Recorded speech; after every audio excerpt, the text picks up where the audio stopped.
Solo, kota yang bergerak pelan, penuh ruang hening dan cerita-cerita kecil yang sering hilang di antara kesibukan warganya. Di balik lalu lintas pagi, di balik pasar-pasar yang tak pernah tidur, ada sesuatu yang tumbuh pelan. Sebuah perubahan tentang bagaimana kita memandang anak-anak di kota ini. Solo juga mengajarkan bahwa perubahan sosial tidak selalu lahir dari panggung besar. Kadang perubahan itu dimulai dari ruang paling kecil, dari keberanian, memberi kesempatan, dan dari tangan-tangan yang mau peduli. Di Kelurahan Serengan, Surakarta, pemberdayaan bukan hanya slogan. Setiap Sabtu pagi, perpustakaan kecil di tengah kampung berubah menjadi ruang ekspresi. Anak-anak non-disabilitas mendongeng dengan suara gugup tapi berani, membaca puisi, bernyanyi sambil saling menyemangati. Para relawan, pengajar, dan pemerintah kota Surakarta berjalan bersama, membuka panggung untuk anak-anak menemukan dirinya.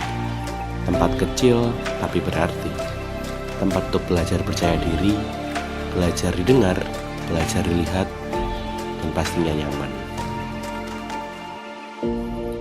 Melihat hal ini, kami mulai bertanya, jika anak-anak non-disabilitas punya ruang seperti ini, bagaimana dengan anak-anak disabilitas? Apakah mereka juga mendapat panggung untuk tumbuh di kota Solo? Kami mengikuti jejak pemberdayaan di Serengan, namun Solo seolah menuntun kami lebih jauh, ke tempat lain, ke ruang yang lebih dalam, tapi lebih penuh harapan. Ya, perjalanan kami berhenti di satu titik, SLB Negeri Surakarta. SLB Negeri Surakarta bukan sekedar sekolah. Ia adalah rumah bagi anak-anak disabilitas yang sering disalahpahami masyarakat. Di koridor yang tenang, terdengar suara musik dari satu kelas, aroma masakan dari ruang tata boga, dan tawa kecil dari bengkel kria. Ini bukan ruang belas kasihan, ini ruang pemberdayaan. Ruang di mana setiap anak dipandang bukan sebagai keterbatasan, tapi sebagai potensi.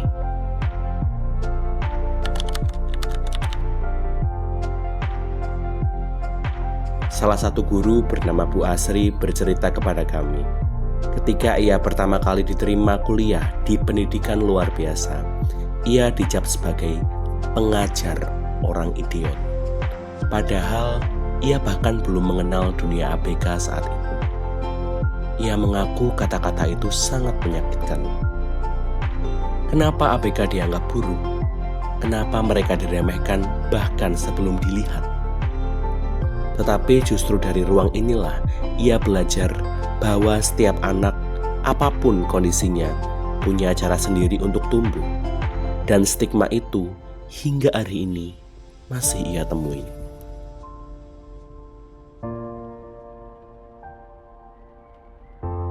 Tapi ia tidak tinggal diam.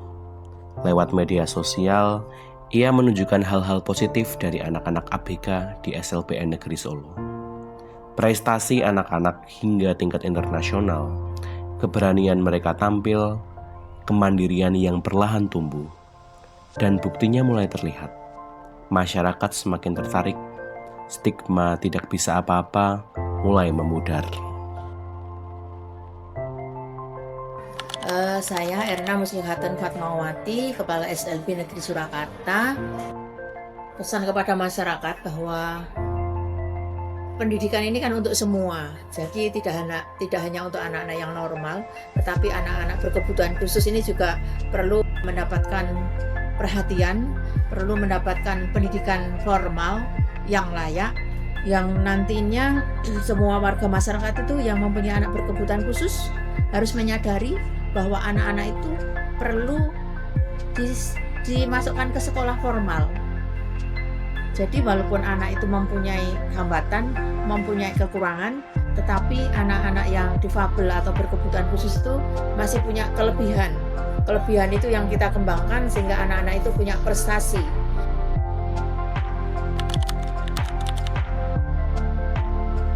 anak-anak berkebutuhan khusus itu bukan anak-anak yang harus dipandang sebelah mata. Dia punya satu keistimewaan yang harus kita gali. Dan itu memang tidak mudah. Tetapi kalau kita yang sudah bergaul dengan anak-anak ini, kita lihat mereka itu punya hati yang tulus. Hati yang ya nggak punya perasaan marah dan sebagainya. Nah, kalau kayak saya boleh menyampaikan ke masyarakat, ayolah kita bersama-sama bergandeng tangan, kita gali potensi mereka, kita percaya ada sesuatu yang Tuhan titipkan untuk mereka. Kalau memang mungkin sekarang dipandang hanya hina, tapi kita percaya dia akan jadi berkat kok bagi banyak orang.